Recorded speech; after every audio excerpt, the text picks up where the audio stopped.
Another harrowing tale of utter brutality, this story plumbs the depths of darkness contained in the human psyche.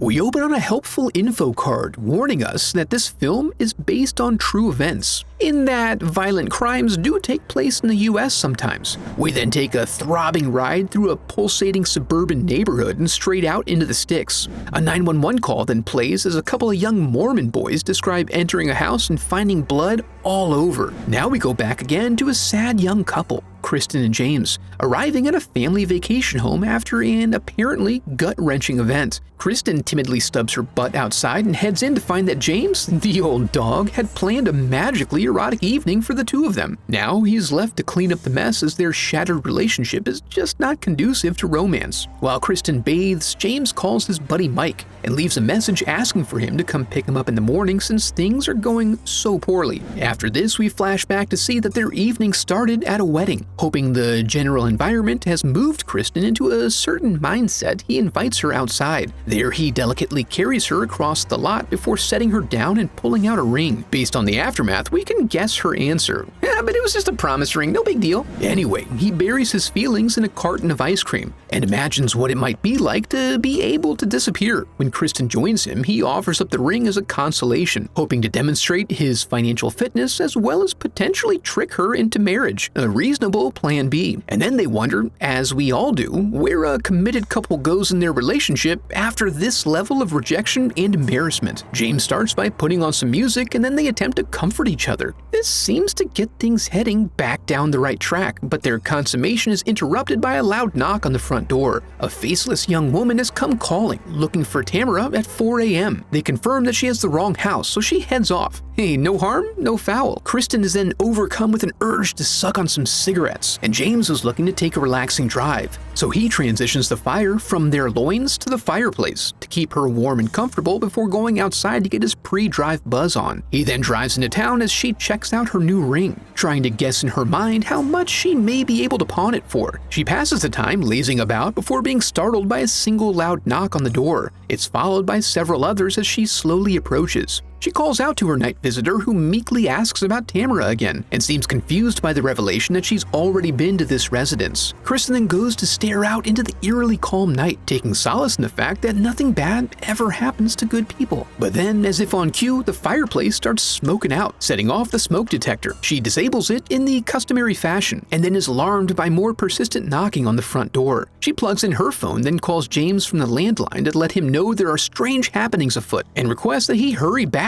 Nicotine be damned. The line goes dead as they wrap up their conversation, causing her to proceed slowly through the living room. There is an unnerving background presence, but that's just for us. For now, because he disappears. Then, as she consumes a refreshing glass of water, she hears a noise that sounds like it's from inside the house. Naturally, she grabs a knife and heads slowly toward it, trusting that, if she's cautious enough, any subsequent violence will fall in her favor. Along the way, she gets confirmation that someone was indeed inside the house with her. In response to this, she turtles for a few seconds, frozen in fear, but she's also damn curious about the interesting cacophony of sounds coming from outside. When she finally builds up the courage to take a look, she instantly wishes that she hadn't. Then the front door opens, but the intruder only makes a half-hearted attempt to get in. She runs back to the bedroom to have a good cry and patiently await her impending death. But when the room is finally infiltrated, it's by James. As she tries to explain the newest information, he seems to have a really hard time with the concept of a home invasion. He starts checking some of the rooms and is quick to confirm that it's likely that her imagination is just off the chain. Once he finishes clearing all the rooms and misses that her phone is in the fire, he gives the all clear. Kristen peeks back outside again and now sees that one lady loitering out in the front yard since there are no signs posted. They contemplate shooing her away, but that problem ends up resolving itself. James then further insists that while this lady is an obvious nutbag, no one came inside the house, as if he was there. But to make sure they're not totally isolated, James goes out to retrieve his phone from the car. Upon approach, he discovers that his vehicle has been smashed to hell. Regardless, he begins his search as a mysterious stranger playfully tickles his neck. He confronts his lady caller, but then realizes that he's been surrounded, and Kristen, "What's happening?" only adds to the confusion, preventing him from being able to keep track of these constantly disappearing weirdos. goes. Satisfied that he must have scared them all off with his intense bravado, he goes back inside. James is now on board with developing a defense plan, and also suggests that they're remote enough that it's going to be up to them to ensure their own safety and survival. Just to drive this home, his phone then shows up and confirms to him that they have been inside the house. Now determined to leave, he leads the way right back out to the car, but they discover, as he begins to attempt to back his way down the driveway, that the strangers have a car as well, and they use it to ram them up the rear, sending them scurrying back into the house. James gets real serious now and goes searching for his dad's hidden gun, which he finds in short order. Then they head to the bedroom where they wonder how the hell these freaks are getting in and out of the house. After a quick search of the closet, he reunites Gun with ammo, but also reveals he's winging it, as he has no idea how to operate a firearm. The initial plan is to walk out the front door, but this is quickly undermined when the intruders begin asking if they can come in. James and Kristen manage to get the door barricaded and then maybe blast one of their heads off. Afterward, they hole up and wait patiently for whatever's to come next, which happens to be some refreshingly upbeat music, the perfect background for any saucy little family annihilation. In an unexpected twist, Mike demonstrates that it's never too late or too early to get your boys back. He parks out front and walks toward the house, but is quickly alerted to the fact that something is off, so he goes to do some investigating. We're not totally sure how he's interpreting this information, because he does wander into the house, but with a cudgel in hand. He finds the interior of the house eerily calm given the indications of violence, and is slowly pursued down the hallway. But don't trouble yourself, James has this one. And soon, both he and Kristen are writhing on the ground, wallowing in their grief. Consumed by his pain and anger, James marches right out to give those little so-and-sos a piece of his mind, but they're very selective about making appearances. His next idea is to have Kristen hide at the house so he can make for the barn, which may still have an old ham radio that's functional. When he gets there, he checks the old truck and finds the radio destroyed. On his way back, he spies one of the strangers and manages to draw a bead on her, but is then assaulted from behind. Back at home, Kristen is employing some next-level warfare, hiding in plain sight and waiting for her lover's return. But the first one back is the bagman, and she hears his labored breathing outside. She opts to run, but the shadows outside obscure a small crevasse that causes her to pull a hammy and turn her ankle. She army crawls her way to shelter, but only makes it by the grace of her attacker, and begins searching for James. She sort of wanders around until she happens upon a different radio that seems to still function, but she doesn't know how to work it or who she's even calling. But it doesn't matter much, as the noise attracts the attention of an unseen stalker. So, right as she raises someone on the other end, they drop their axe on the radio. She crawls out and keeps low, watching as one of them approaches the house. She manages to avoid detection, but in the process of crawling and observing her surroundings, she loses track of all three of them. Once back in the house, she attempts to make her way through when the lights cut out, so Kristen comes out, chin up, to face her destiny. But when she involuntarily evades detection by the bagman, she decides to keep living and slips into a well-lit closet as he comes out and takes a look around. She waits patiently for her chance to run while he settles in and takes in the ambiance, eventually leaving out of boredom. Kristen wonders if it's safe and gets a quick answer revealing that it is not. After a brief thrashing, her attacker is distracted by the ring box on the table. Kristen steps out as the stranger considers the knife, and they both prepare to throw down. But any resolve Kristen had left is diminished when they return James to her, incapacitated. Recognizing that if they can get James, she stands no chance, so she instead runs back to the bedroom, the safest place in any house. The lights are mercifully reinstated as she awaits whatever's next. And then it happens. She's so exhausted and emotionally drained at this point that she can barely put up any resistance to being dragged down the hallway. And then everything goes dark. In the comforting warmth of the morning light, the couple finds themselves tied up and facing their attackers. Despite the lack of bargaining power, they insist on being told why. Because you were home.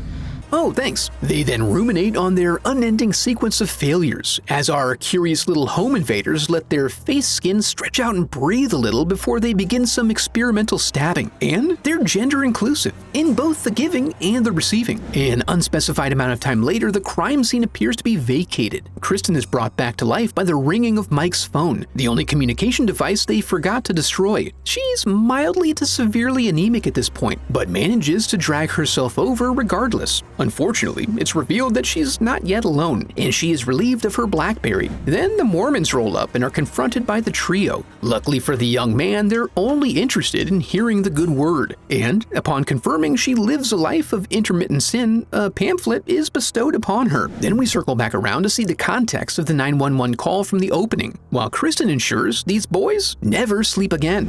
Well, that was brutal, but if you're looking to go deeper than that, be sure to check out this video next. Now that we're here, I want to congratulate you for making it to the end of the video and affirm that you are a very special person because of it. And if you enjoyed the video, I would love for you to become a part of the channel by subscribing. Thanks for watching.